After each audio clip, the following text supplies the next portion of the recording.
At what point does our ideal candidate's desperation level become a skill that we're looking for? Because that's basically what we're doing is we're filtering for desperate. As recruiters, what sort of advice would you give? Definitely look at where you can bridge your skill set into the current reality of AI and then upskill yourself into wherever the future of AI might go. Is it possible for the next billion-dollar startup to be built by one or two engineers? But there was a company that I think got to that mark in just over. So I would say yes.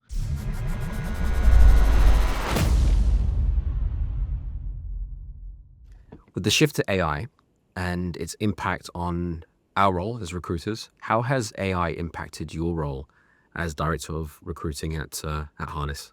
Yeah, it's a good question for us. I'm not sure if we have the end answer to that yet, but I'll point to some of the things that I have seen. We see really cool things that we can do efficiency wise on the surface with these really low hanging fruit use cases with the AIs that we see. Our writing is faster. Our job description creation takes zero time. Run situations by the very basic AIs and maybe get frameworks that we can work from. So in that sense, like we've sped up the individual recruiter in these rudimentary ways, at least here at Harness. And we're starting to explore deeper what we can do with tooling and things like that, should those things be implemented. You also see, sure, that the AI resumes and maybe the influx of things in and out of the system that are kind of causing some volumes as our teams are asked to be more efficient. So that's kind of a artifact of what AI's done to the market in general, I think.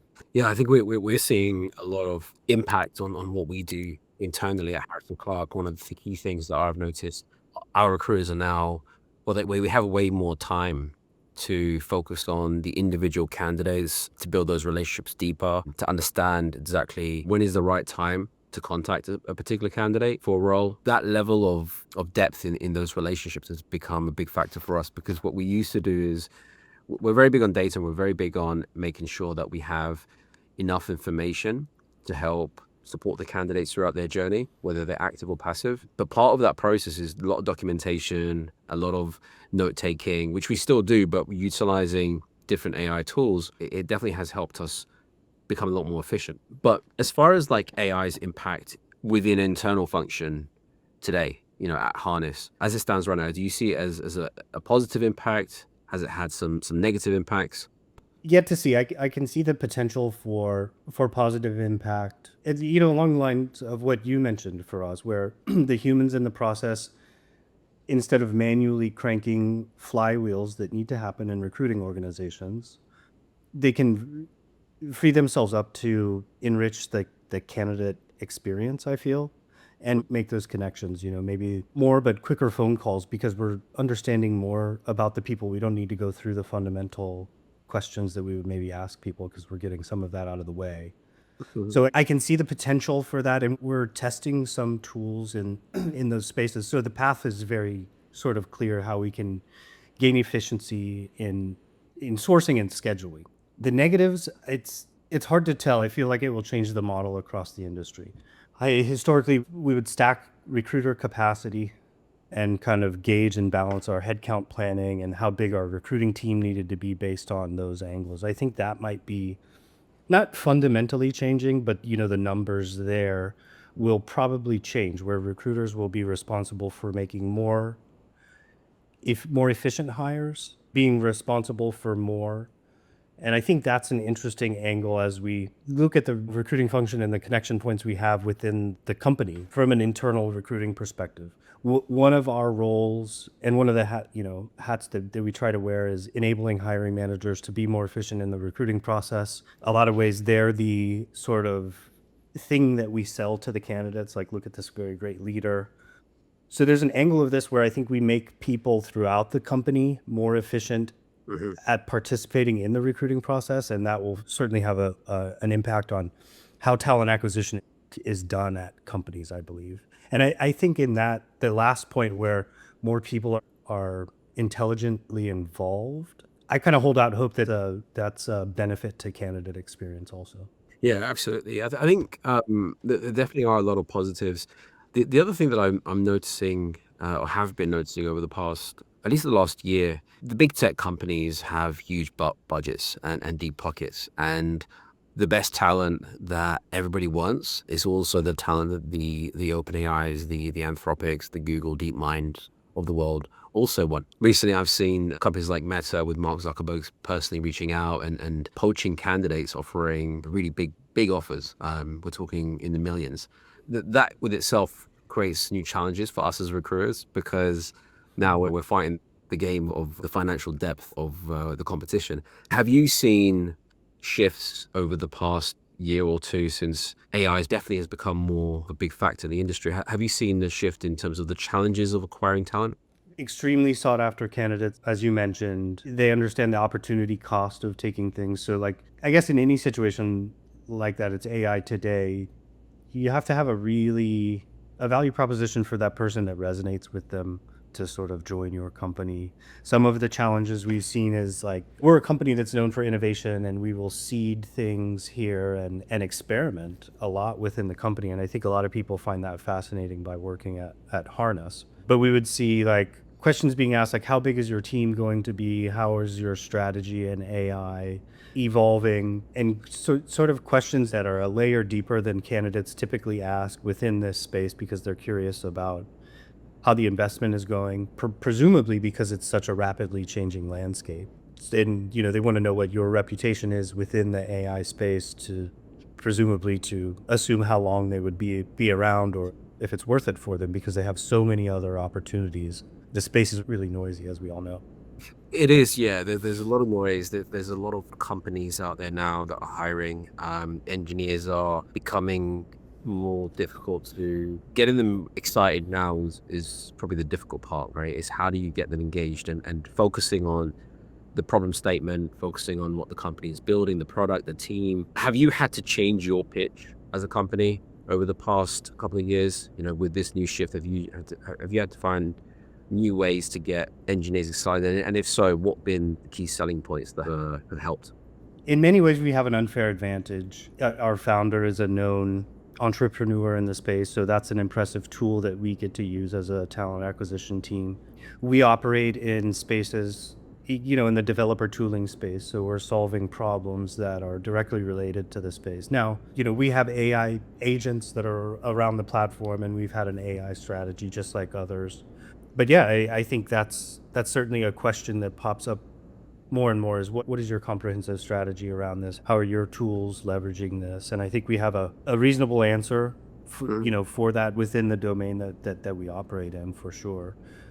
But yeah, you absolutely get questions around that, and how things are evolving. At one point, and it's probably still the case today, like, if you weren't doing something with AI, you're probably just sitting there waiting to die as a company like ours.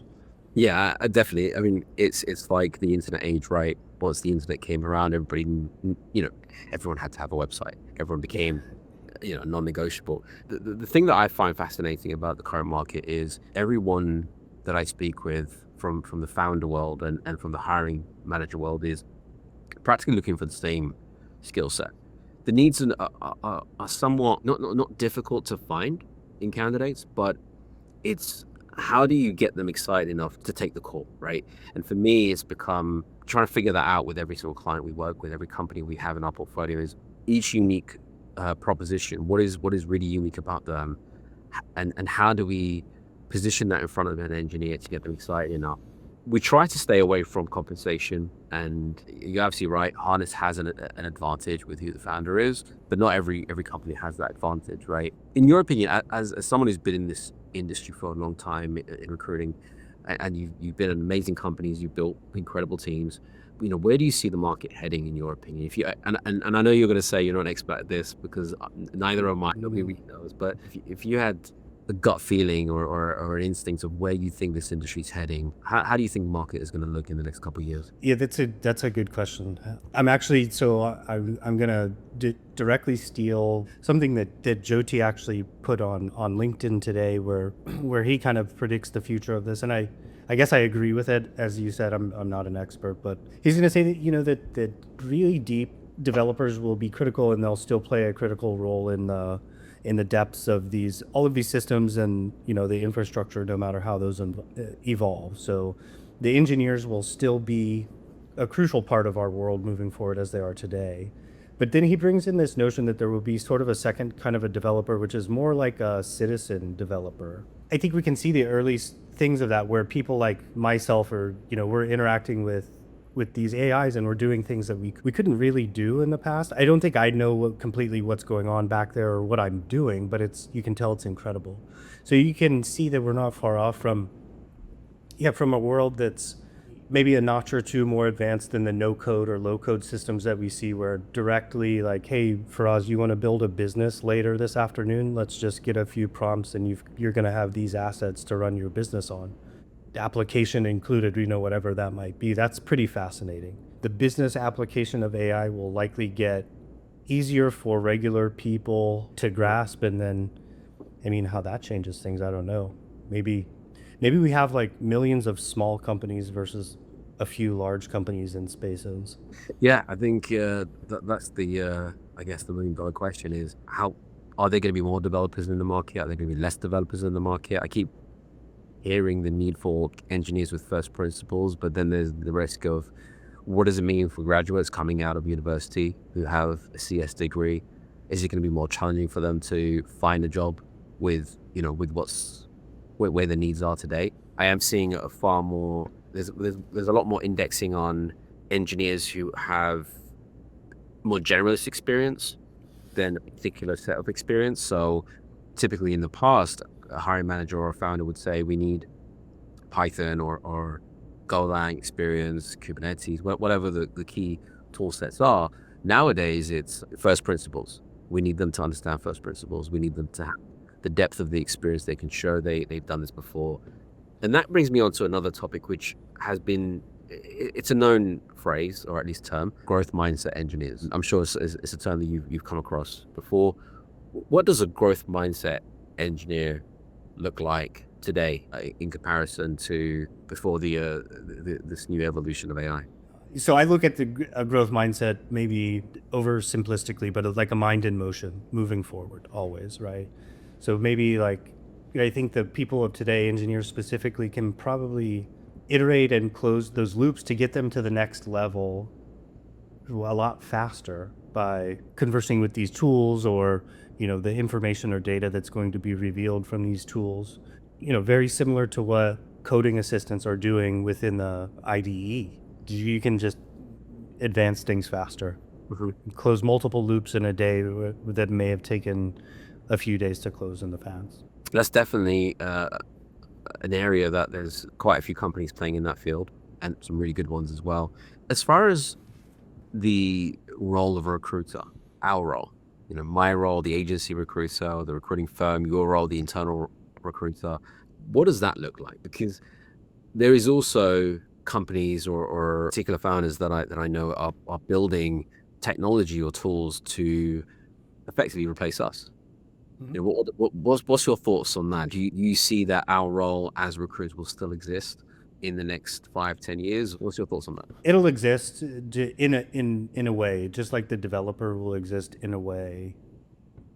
Maybe forever. I'm not too sure, but the definition of what it is will change. So maybe the recruiter of the future is managing and administering a number of systems that are, kind of buzzing, and that person can, I guess, intervene if needed, right? So I see a need to be more systems oriented, spending time fine tuning and configuring the way you have these different things spinning. Of course, obviously, I think still connecting with people. I still think the personal connection is super important at various levels in the process. Maybe you don't need to talk to me for an hour, maybe 5-10 minutes or something like that can be added. And then the consulting with the business, I think, is a big part of it also. Some of the issues that maybe like new hiring managers or managers hiring for new roles would face they will still face, even if they have AI that can, again, like, get them to grow out of where they might be blocked on the topic. But I still think some consulting and the people who are running these things would be useful for the business to help them understand what they're actually looking for and how to get it. So what you're saying is the role will still exist. It's just going to evolve. So very similar to an engineer. What does it mean to be an engineer, in this new era of AI? There's another part of being a recruiter, which is, I think it's an important piece of our role, is our ability to understand the needs, but furthermore, the EQ piece, the emotional intelligence, the ability to connect to another human being, to understand them, to be able to read the room, and I say this kind of metaphorically, whether you're speaking to a candidate over the phone or over Zoom or in person or over a coffee, the ability to understand when is the right time to ask this question or that question, to build the rapport that you need to support them in their journey, but also help your stakeholders in your case, or our clients in our case. So I guess a two-part question: how important is EQ to being a recruiter? And secondly, do you see that particular skill set being taken over by AI? This is the big question. This is I think it's going to continue to be important. A complete, like a humanless process still to me feels a little like cold. I'm still of the mindset that I think we can run along like the candidate experience chain and where we provide value and kind of still dissect that and remove some of the annoying parts which involve, hey, back and forth on things. Mhm. And then like I still think that you'll want to like surgically infuse EQ by both the recruiter. You want your hiring teams and stakeholders Mhm. to do the same thing. I think those things will still matter. Otherwise, it feels like we get into too much of a world where what's the movie where the guy falls in love with his operating system? Yeah, the name completely evades me, but I know which one you mean. Yeah, yeah. We have to put it in the notes or something. Yeah, we'll have to definitely find that one. It's crazy, right? I saw this interview recently, a podcast with Jeffrey Hinton, Hmm. who is considered the godfather of AI. I just sat honestly at the edge of my seat listening very carefully, because I had a very important guest on our show, Scott Dietzen, a very well-known CEO in Silicon Valley, and he was Jeffrey was his professor back at university. And Jeffrey Hinton spoke at depth about the negatives of AI, Hmm. right? How AI could have some serious risks. And I think companies are aware of this. And I think it's become a race to who could build faster in this space. But I just worry about what is the world going to look like in the next 5 to 10 years? Because if I think about growing up myself, you've got your PlayStation and your Game Boy and the toys and watching cartoons. And now when I look at my nephews and nieces, they're on the iPads and their mobile phone, and they have a serious detachment from the world that I came from. Yeah. Makes you think. I even know about some companies that are building an AI for kids so they could play with an AI. There's going to be slowly more and more of a less of a connection with humans. Sometimes you walk into a room, whether it's at a family gathering or on the train, and everybody's looking at their phone. There's no actual human interactions. So I just Yeah. wonder, like, where is this heading? Because it could be in a place where it's even less connected than we are today. Yeah, that's an interesting one, and it's hard. Yeah, it'd be hard for me or maybe anyone to tell. Like, will the pendulum swing back? Right? Will we venture into a world that's so digitally connected that we get tired of it? And will human connection kind of have some sort of renaissance in the future at whatever sort of scale? That's an interesting question to like think about.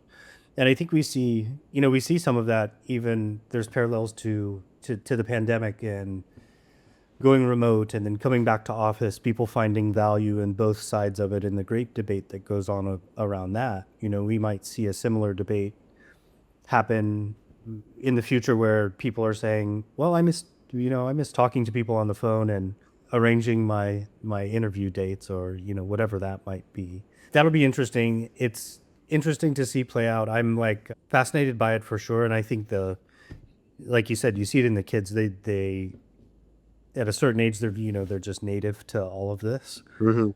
So that'll be fun to watch when we're old and dinosaurs and looking back on all this stuff.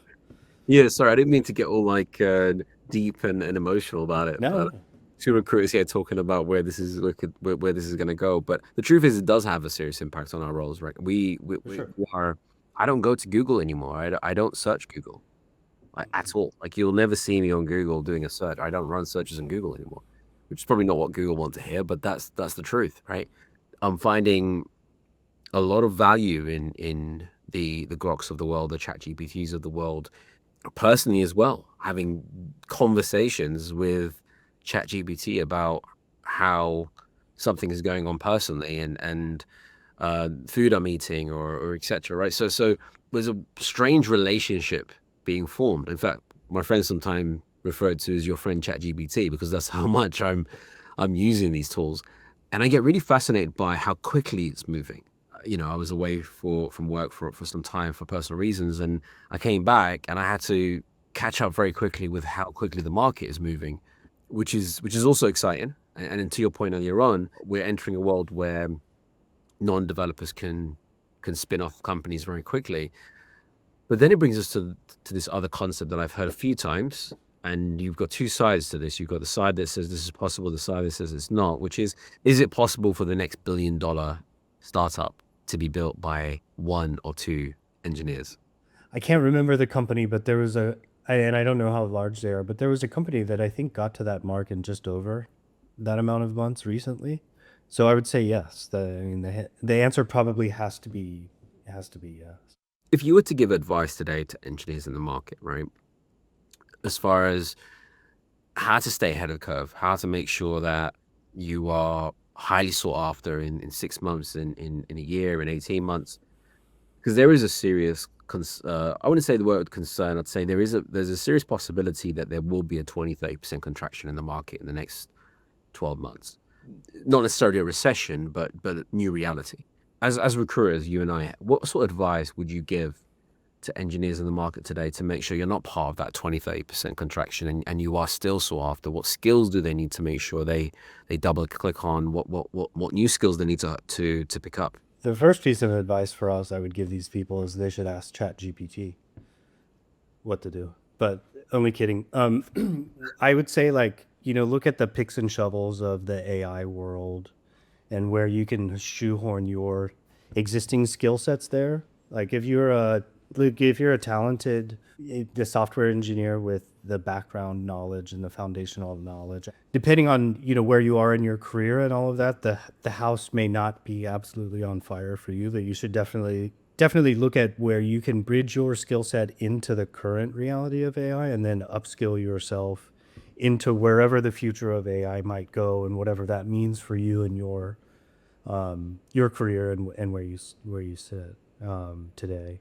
So that's one thought I have around that topic for maybe more relevant for people who want to stay in a more of a traditional career. The entrepreneurial spirit will be rewarded in the times coming forward.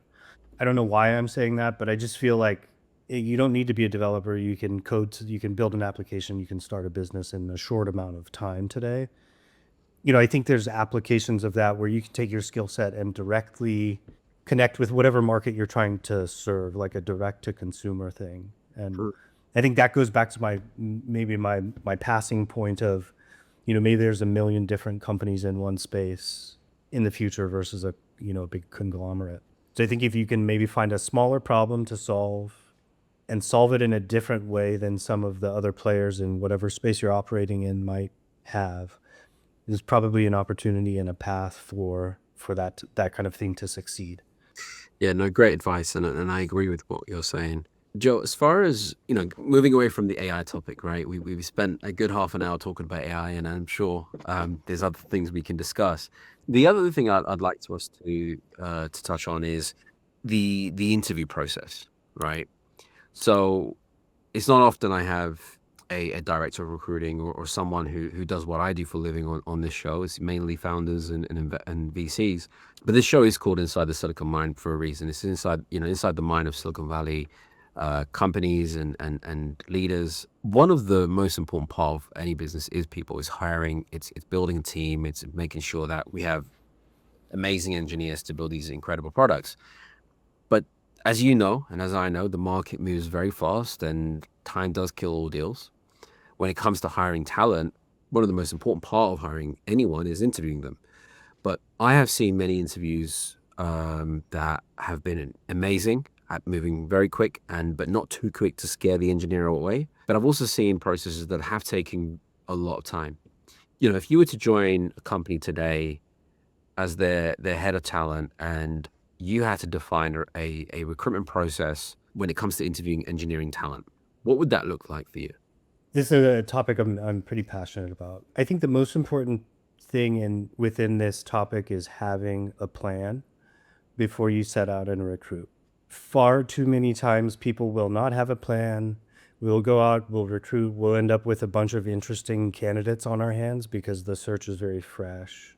And then we may not exactly know what to do with these candidates, and it takes us a few cycles to then get our house in order and understand the loop that we're going to put these people on and then align those people to that loop.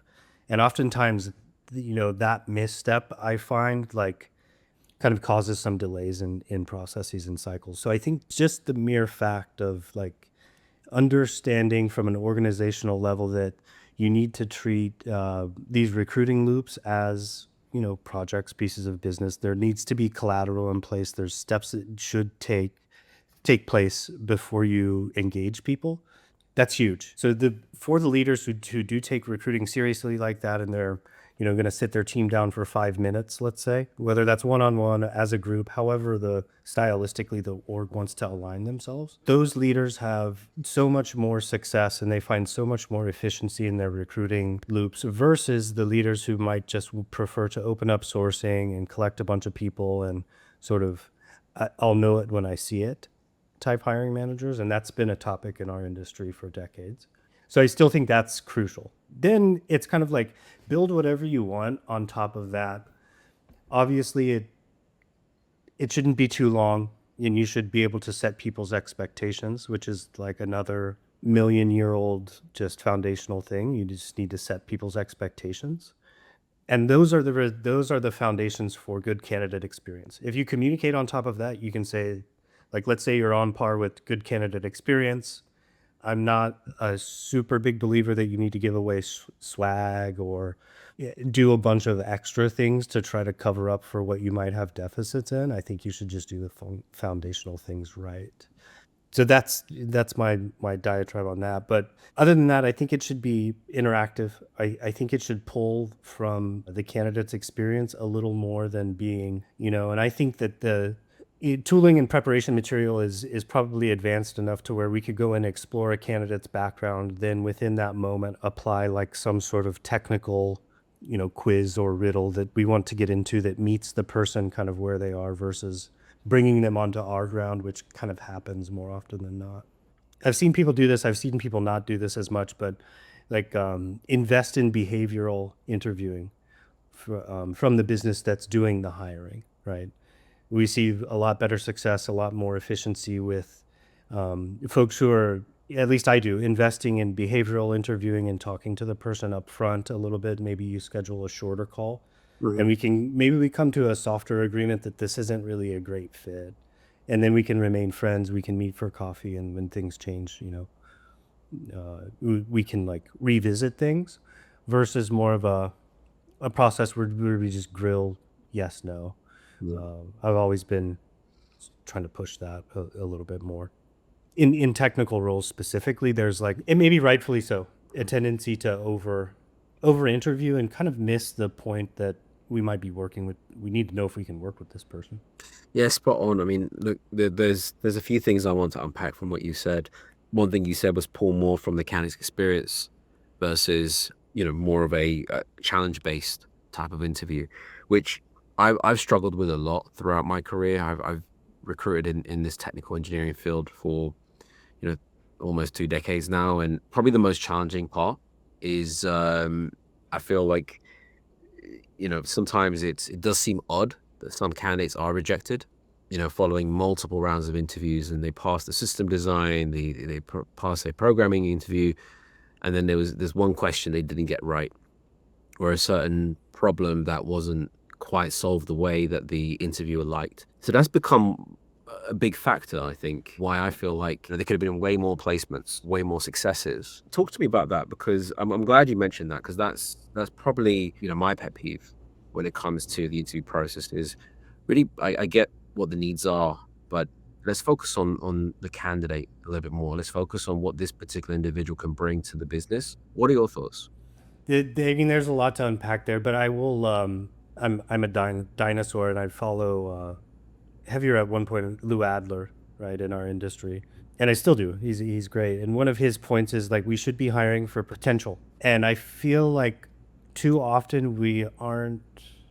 We might tell ourselves we're hiring for potential, but we don't design our evaluation criteria to really aim at that. And what we go into interviews looking for is proof that you've done the work versus proof that you have potential to do the work. So, and I think that gets us into a tricky spot for us because what starts happening is that the people who have proven to you that they've successfully done the work that you're comfortable now offering the job to don't find the job that you have as interesting as the person who could not prove to you that they had potential in your interview because you weren't looking for their potential. You see, the person you missed out on would be much more motivated and potentially stay at your job longer, would come with a hungrier mind willing to learn, which I would argue is probably the thing that you should look for most in any candidate in any role. You know, curiosity and the motivation and energy to do the work that you have for them to do. So I think we sometimes miss the mark there, and we get into much more of a headhunting motion when we mean to be recruiting, right? And what happens when we headhunt? I tell the business this all the time when we kind of lean in this direction. This gets very expensive. You're going to lose control of your timelines when you lean towards that type of emotion. And let's think about it. Is this what you really need, or is this just the signal that you've told yourself you need out of the interview? So it's a similar thing probably to the issues that you were running into with AI searches for us, and we were running into the same things. Like AI talent, especially a year ago, year and a half ago, didn't really exist. So we had to look to the precursors of that talent, which, machine learning, computer vision, whatever. And we did a little bit of that here where we find, we recognize that we have to look at these precursors to what the talent is going to be in the future. So I think it's the same type of thing for every role. You should look for somebody to come in to that role and then like this, right? And be able to excel in your role instead of grabbing somebody from up here who's already wants to get out of your role the day they step into it because they find out that they're not going to continue their learning trajectory potentially. I love that. We're definitely aligned on that. And I always think about my first ever DevOps engineer placement when I many years ago when I was based in London, and I was working with PlayStation at the time, and I get this rec job description, and I thought it was a typo.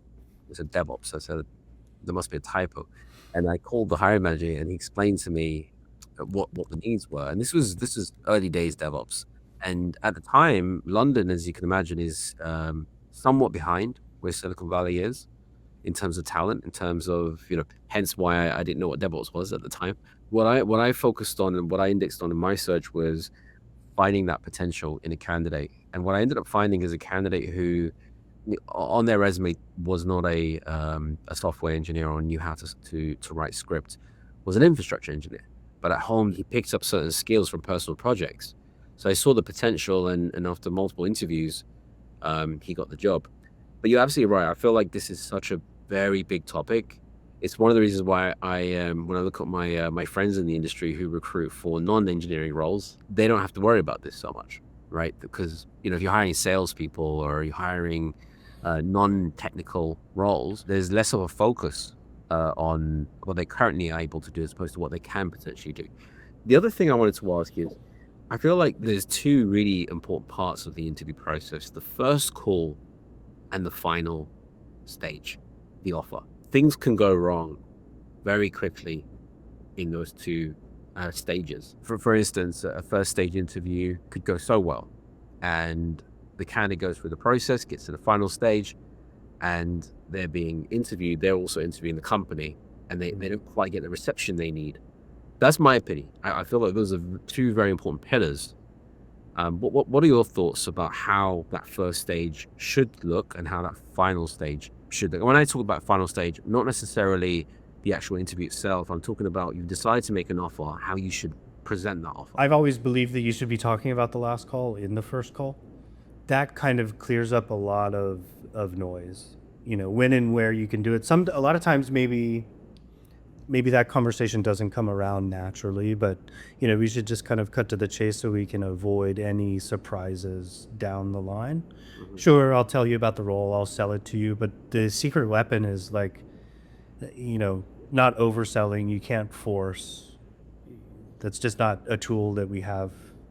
It's not realistic, right? That's what I think. Exactly what you're calling for. Exactly what the person can expect through the process and through the end of the close is something that should be addressed on the first call. I put equal importance on the first call that the candidate has with the business after myself or someone on my team as well, because there's a lot of stuff that as recruiters we're kind of saving for the hiring manager to really showcase, right?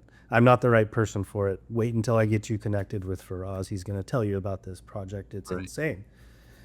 Because we're selling at the end of the day, right? And then yeah, I mean the last call I think has to be fast. You have to like you have to get to that decision quickly, which becomes like it's a company muscle reaction. We can all jump on the phone at any time, but I think the company's muscle reaction to that has to be equally as fast so that everybody can kind of come together and act quickly, which we can't always do for various reasons. Mm. And I know that it comes out in that candidate experience, but most likely when that happens for us, like, and you'll know this for doing what you've done for so long, but maybe others won't.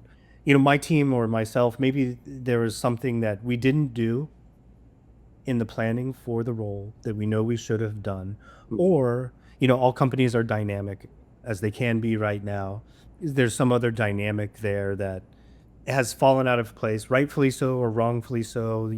Everybody that I've worked with for almost my whole career has great intentions, but things happen. And so those little blips get caught up, and when the signals that you're looking for from your hiring team are like, oh, my Joe used to respond to me in 24 hours. It took him 36 hours when I had this question. I can understand how frustrating that is when those are the signals you're looking at as a candidate. And as always, like as recruiters, we need to do a better job at a lot of things. That being one of them is, providing transparency. And sometimes things just kind of suck, like, and that process kind of doesn't pan out how we wanted it to. But I think what we should strive for is like ultra clean setup, very speedy decision making. And then when we go into that last conversation, the conversion sort of conversation, we give ourselves the ability to move really quickly with the commitments we want to put across to the person, because that's a form of respect. I definitely agree, and I can definitely vouch for it. Having worked with you at Harness, you've been an absolute joy to make sure that you make my life really easy throughout that process, especially that final stages in terms of making sure we can move very quickly as well, which is really important. One last thing I want to ask you about in relation to the interview process is take homes. I have my own opinions about take homes. I want to hear yours before I share mine, but I'm really keen. What are your thoughts on having take homes as part of the interview process when assessing engineers? Like many things. So okay, I'm of two minds on this, and I'll explain. First of all, like my traditional sort of recruiter mind says that take home assignments are horrible. They're an extra step in the process that slow things down. You create this loop that you have to go collect and close with the candidate, where that candidate controls how long that loop is. You want the assignment back in 2 days. Well, guess who gets to choose whether that happens or not? The candidate, the person who doesn't report to you. Mhm. So in that way, like I see it as like an issue if we were just talking whiteboarding, like recruiting without any context. My second mind is actually kind of somewhat supportive of them if they can replace other heavyweight elements of the recruiting process, because I do think that more and more, candidate populations that are maturing in their career are kind of they prefer these things sometimes to meeting somebody in person. We've gotten feedback that the exercises allow them to explore what we're doing in a deeper way. Luckily, most of the exercises that we've done at Harness have been like an experiential journey into our, like the free version of our product that person would be working on. So in that way, like it is sort of an interesting journey for them. And apparently the hiring teams say they get to know more about the person also, and they will come back and debrief them on the on what they've done. If you're going to go down the path of exercises, one, definitely time box them so that you're not having candidates spending 15, 20 hours on things. Make it as short as possible. We have some that are an hour. We want the person to spend an hour, and then we're asking them to come back with somebody on the team. Usually it's a leader or the person who will be making the hiring decision. And that person will spend an hour with them talking about, okay, tell me about this. Like, let's just sort of have a conversation about it. And that's been so far, like candidates at times say that they enjoy doing something like that. Hiring teams say that they can, kind of understand a candidate's motivations better and how they react after learning about what they're working on. So I can't shut the door completely on the exercises, but I would be like, just from if we're assembling a process on a whiteboard, I would say no exercises. I see the value in them. I see the value in why they're done. I think the type of take home that you described there, where it is an hour or two, and then there's an opportunity to have a call with the hiring manager and talk about the take home and discuss it, which in many ways it would be quite similar to a real life scenario at work, right? You discuss with your colleagues and collaborate. I think the take homes that are 20 hours or 30 hours and you have 2 weeks to turn it around, the issue with that is it's a lot of time. And I know that I've seen a few times where certain companies are, giving the candidate the opportunity to complete it within a certain time, but also get some sort of compensation for it, whether it's a gift voucher or what have you. But I think the other concern with take homes is when the candidate is highly sought after, they're not looking for a job, they're very happy where they are, and we're in this very odd situation of trying, as you said, we have no control over the process. We have to constantly try and get them. We're reselling why they should do it, right? I agree. I think there is a value in them. I think it's how you do them. But yeah, I don't know what your thoughts are on the second piece, the ones that are much longer and you're dealing with a less active candidate. Especially for highly sought after candidates, I don't know if it's going to work. These people don't want to work for free. If they could talk to your next door neighbor and get the same kind of a job without having to do this, I think they would. And a lot of times these people don't even need jobs. You might have the most interesting job for them, but on principle, they're not going to work for free. I've seen people tell me that. Just won't do it. Look, I respect that stance also, and I guess you have to then go back to your stakeholders, right? And in a way, I see our role, especially maybe internally, a little bit more as like almost a market maker between hiring managers and candidates, right? You go back to the demand side of things and say, hey, we're not getting the supply because this assignment. So I'm lucky enough that I've always had stakeholders that are reasonable and have been willing to work with setups like this. But no, I wouldn't. Also, another point that we've kind of gone through it in several instances here at Harness is, okay, when in that interview loop do you ask the person to go off and do the exercise and assignment? And the consensus was like between us and the engineering teams is that like it's pretty much like ultra offensive to put an exercise like in front of the process, right? Or if someone from your team is going to talk to an engineering candidate that's going to interview with an engineering team, it's probably kind of irresponsible to have like one of your recruiters send out this exercise and say, okay, we'll make the decision if we want to really talk to you after you do this. That's Yeah. just kind of a I think it does lack a certain level of a decorum or etiquette to the process. And I think the other issue we have is if you think about it, the process is where the first stage is a take home, or the first stage is straight away a technical interview, where you know enough about the recruits, about the opportunity from the recruiter you spoke with, whether that's an internal recruiter or an external. And the first thing you're jumping on with the hiring manager, and it's straight away a coding interview. There's no actual conversation around, let me get to know you. We're going to work together. So I think, for me, the ideal scenario is to have that first call being just get to know each other, right? Build that rapport. ideally with the hiring manager or some type of a leader also, because people can tell who they want to work for and who they want to work with. Hiring managers can tell who they want to hire. So I think that's ultra important. Otherwise, I sometimes hyperbolize things to make a point. I probably do it in my own mind too. But if we set up our process in a certain way, right? The bad way is you're like going straight into a technical or an exercise. Mhm.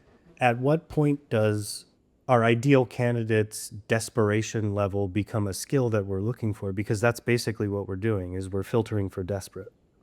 To me, it would be a problem if a hiring team were trying to have some guarded process like this and then also in the same breath say, well, we only hire top tier talent. Well, that's just not true, right? Yeah. Joe, it really has been a pleasure having you on the show today, and I really have enjoyed, your insights into the AI world, but also the stuff you and I really know well, which is recruiting. So it really has been a pleasure. A couple of questions, completely not relevant to what we've been discussing so far, but how did you get into recruiting? The same way everybody else does. I kind of fell into it. So I went to school for finance. My dad worked in banking for a long time, and that's the path I followed.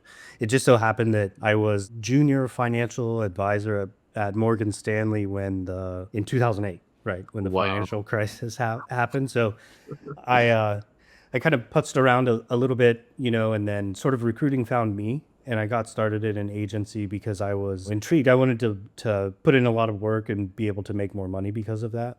So Mhm. that, like a lot of people in our industry, get into it because of that, and that's just how it took place. And then I figured out, okay, I want to be closer to the business a little bit. That's just kind of the way I'm wired, Yeah. maybe. And then I found my buddy and I left the same agency at a similar time, and we found this company in San Francisco that was looking for some technical sourcers called App Dynamics. I think it was about 100 people or so at that time, and that was just the rest is history. The rest is history, and now you're here.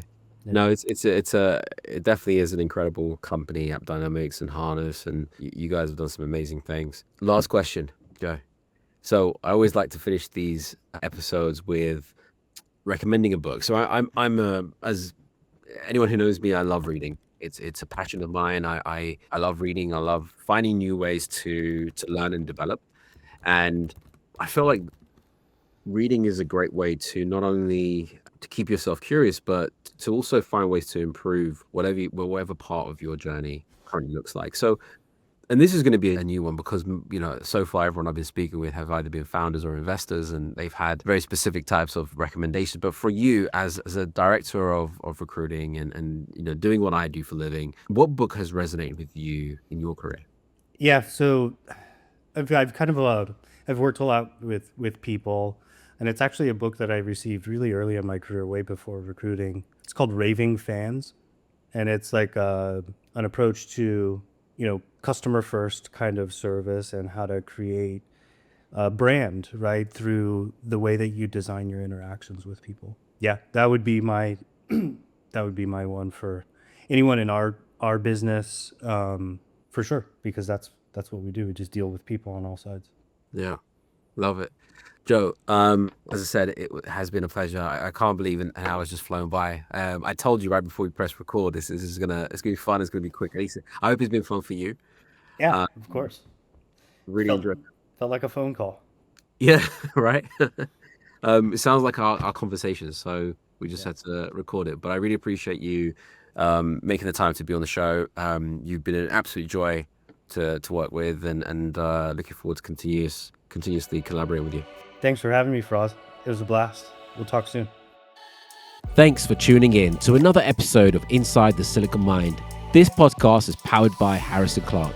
For more episodes, don't forget to subscribe and hit that notification bell. As always, stay curious, stay consistent, and stay inside the Silicon Mind.